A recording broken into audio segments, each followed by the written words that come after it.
Hello guys, muri iyi video ngiye kukwereka uburyo wacekinga niba nta muntu wakwikonegitinzeho. Hari ukuntu uhamagara ukabona muri phone yawe yahise yandikamo call forwarding, cyo ukabona wahamagara ukabona yanditsemo call forwarding ntumenye ngo ni ibiki. Muri iyi video nibyo ngiye kugusobanurira uburyo call forwarding icyo ari cyo, ku buryo wacekinga umuntu wakwikonegitinzeho ukabona nimero ye, ukabona yakumvise igihe kingana iki yumva ibintu uvugira kuri phone. Muri iyi video nibyo ngiye kukwereka, nawe ushaka kumwikonegitingaho byose ndabikwereka. Nawe niba warikonegitinze ku muntu atabizi wenda ukaba ushaka kubikuraho mbere yuko abimenya, byose ngiye kubikwereka muri iyi video. Mugiye kubana, nitwa Vedaste. Niba ari ubwa mbere rugeze kuri umuyoboro wa YouTube, kora subscribe ufungure inzogera, ibiganiro nk'ibi ngibi ujye ubibona mu ba mbere. Subscribe ni iki kintu imaze cyonyine. Shimira wamaze gukora subscribe, uri umuntu w'umugabo, uri umuntu w'agaciro kabisa. Ibyo tumaze kugira n'uwe tubikesha. Imana iguhe umugisha mu byo ukora byose. Dore ko forwarding ukuntu uba yahita yandika muri phone yawe. Ndizera ko uri kuyibona ahangaha, ndetse gukora akantu ka kabiri kanditsemo phone services MTN Rwanda forwarding ari cards.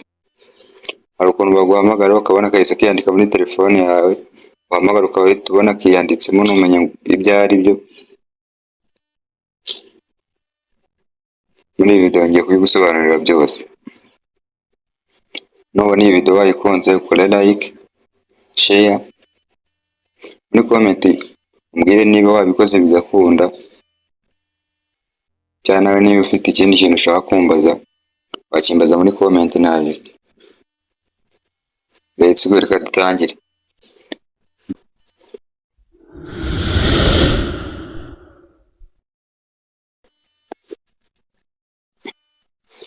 Ngiye kubanza nkwereke code yagufasha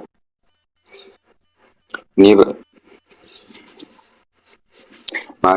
uhamagara ukabona muri phone yawe handitse yandikamo call forwarding, cyangwa guhamagara ukabona yanditsemo call forwarding, ukabona byanditse muri telefone yawe, kandi nawe bishobora kuba bitiyandikamo ngo ubibone. Njya kukwereka uburyo wacekinga niba nta muntu wakwikonegitinze kuri telefone yawe. Iyi code ngiye kuyikwereka yagufasha kubireba. Iyo code ni code yagufasha kureba niba nta muntu wakwikonegitinzeho, ni akanyenyeri urwego ihangane ijwi ry'uwo munsi ndumva sinzi 21 urwego, ugahitamo simukadi ushaka kureba umuntu wakwikonegitinzeho cyangwa umuntu wumva ibyo bintu uvugira kuri simukadi. Urahitamo iyo ushaka, tegerezaho gato. Hano hese bambwira MTN Rwanda message, call forwarding, voice. Ubona iyi nimero nuko ari nayo ari iyanjye. Izi nimero narazihuje, mbuze kuri nimero imwe mbona ku yindi, niyo mpamvu hano hese bambwira ngo voice. Urabona hano iyi nimero yagiye yumva ibintu mvugira kuri phone, nakoresheje undi murongo. Urabona iyi nimero nawe yagiye ibyumva, wenda nuko nayo ari iyanjye. Nawe ushobora kuyisangaho, kandi uwo muntu utanamuzi ugahita ukora search ukayireba, ukamwereka iyo nta muntu wakwikonegitinzeho. Urabona reka ngiye iyi nimero yanyikonegitinzeho, uhita mwerekana ko ushaka hari umuntu wakwikonegitinzeho, utamwereka code yagufasha kubikuramo, cyangwa nawe ukamwikonegitinga. Ariko mu buryo yisanzeho ni uguhita wayihamagara, cyangwa uburyo wamenya nyiri iyi nimero. Nawe waba ushaka kumwishyura ukamwikonegitinga, ukamwereka mu gihe nta muntu wakwikonegitinze.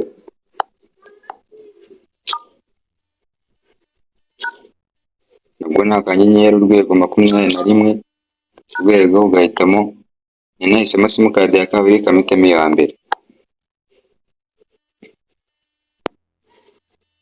urabona kuri hano bahise bambwira ngo call forwarding voice not forwarded.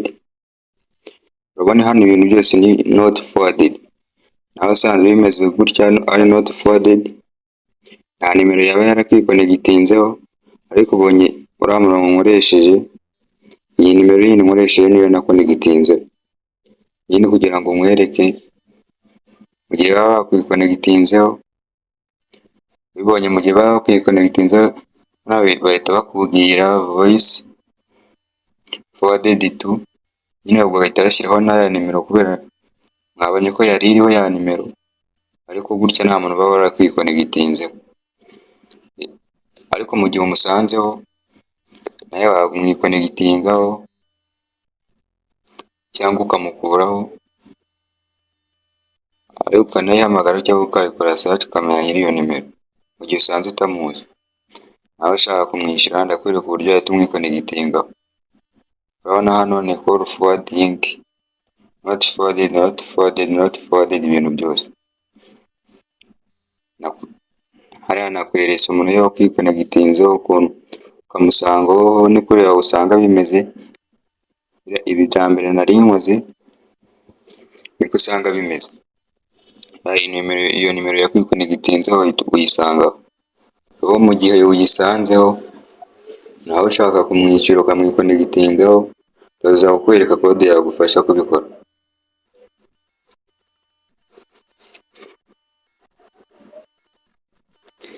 Reka dukomeze mwibutsa ngo ukora subscribe, ibiganiro nk'ibi ngibi ujye ubibona mu ba mbere. Njyewe uri kukugezaho iki kiganiro nitwa Vedaste. Niba ubona iyi video wayikunze ukore like, share na comment. Muri comment wambazamo indi video nawe ukorera ikindi kintu ushaka kumenya. Nongeye kubereka kode wakoresha ushaka guhuza nimero zawe ebyiri, cyangwa nimero yawe ushaka kuyihuza nimero yawe ushaka kuyihuza n'indi nimero abantu bakundana, wenda umwe ashaka kumva iby'undi bavugira kuri phone, mwese mukaba mushaka kubyumva. Iyi kode niyo ngiye kukwereka, niyo mwakoresha ariko mwabyumvikanye. Iyi kode yo ntabwo wabikora uri umwe, kuko mwese nawe yajya kumva, nawe wajya umwumva nawe akakumva.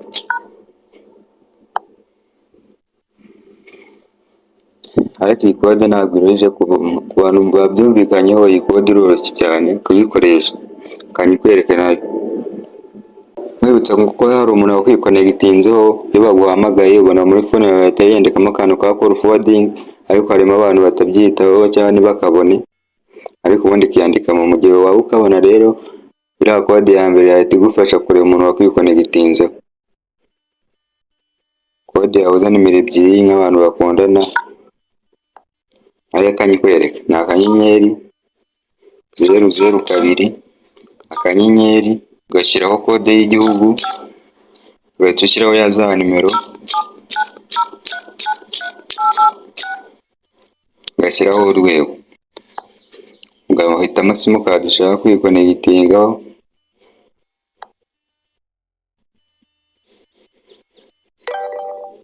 Hano hasobanura ngo call forwarding registration was successful. Cyangwa hano uba wikonegitinze kuri ya nimero ushyizemo. Hano hejuru urabona hahise hazamo akantu ka call forwarding.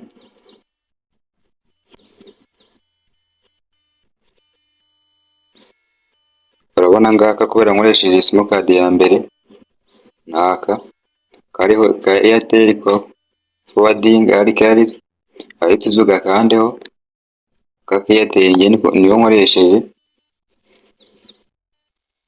Urahita ugera hano ukande kuri uhita ukanda kuri call forwarding,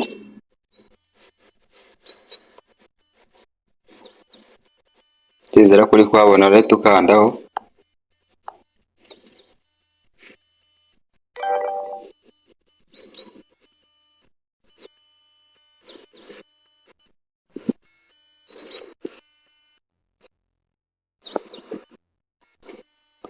Ndizera kuri kubibona. kuri always forward ya nimero iriho, kuri when busy, when unanswered, when unreachable. Hano yaba ari kwivugiraho nawe uhita wakira aka message ka call forwarding uhita ugakandaho, nawe ukaba uri kumva ibintu bavugana. Mu gihe ari busy ushobora kuyimwitabira, mu gihe yanze kuyifata wowe wayimwitabira, mu gihe iyi nimero ye itariho, mu gihe bayihamagaye wowe wayitaba. Rero iyi code urabona ntabwo igoye, biroroshye cyane kuyikoresha, nta bintu byinshi icamo. Urabona iyi code iroroshye, mu bantu mwabyumvikanyeho umwe ushaka kumva ibyo uvugira kuri phone n'undi ashaka kubyumva, mwakoresha iyi code. Mwibutsa ngo kora subscribe ufungure inzogera ibiganiro nk'ibi ujye ubibona mu ba mbere. Ngo nawe ushaka mu gihe wayisanzeho ya nimero yakwikonegitinzeho, nawe ushaka guhita uyikonegitingaho,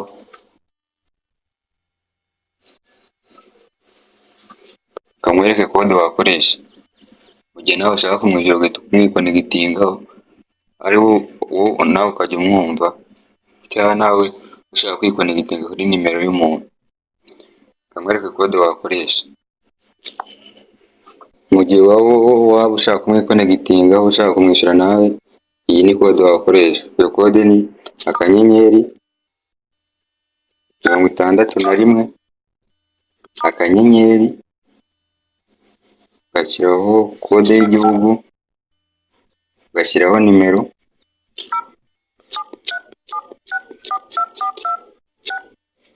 ugashyiraho urwego, ugahitamo simukadi. Hano bose bambwira ngo call forwarding registration was successful. Hano uba usabye kumwikonegitingaho, ubu bisabye gusa ntabwo umwikonegitinze.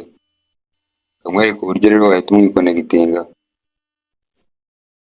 Gutya iyi code igufasha kubisaba gusa, nta kindi igufasha. Kamwereka uburyo wahita umwikonegitinga. Iyo code yagufasha kumwikonegitinga ni akanyenyeri 002 urwego,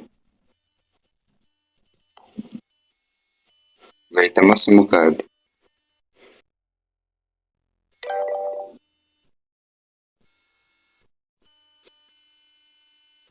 Urabona hano bahise batubwira ngo call forwarding service was enabled, cyangwa hano uba wemerewe kumva ibintu avugira kuri phone, nawe uba wemerewe kubyumva. Bizamura hano hejuru rero tubona akantu kanditse call forwarding, yizera kuri kukabona ahangaha kuri MTN Rwanda. Ubwo ni nimero wakoresheje, ahita uziyikandeho, ukande kuri hano kuri call forwarding,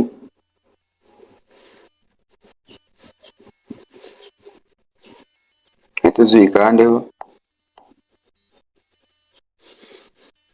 urekeho gato.